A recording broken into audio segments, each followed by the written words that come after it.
There's nothing better than springtime grilling, and not just because of the beautiful weather, but because we get to make some delicious springtime recipes like this fresh grilled salmon salad. So we're gonna start things off by firing up our Charbroil 6-burner gas grill and griddle, and then we're gonna start prepping our ingredients here. So we're starting off by making a marinade for our salmon.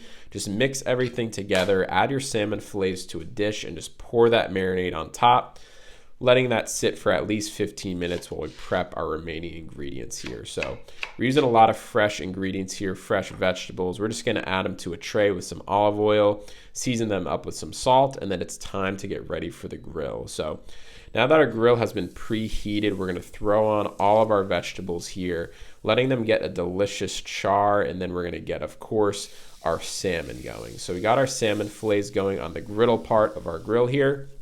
Let that get a delicious sear on the skin side, making that skin nice and crispy. Then we're just gonna start flipping everything once we see them char up. Now once the salmon is done and the vegetables are good to go, we can remove them, and then we're just gonna get a quick char on our romaine lettuce here.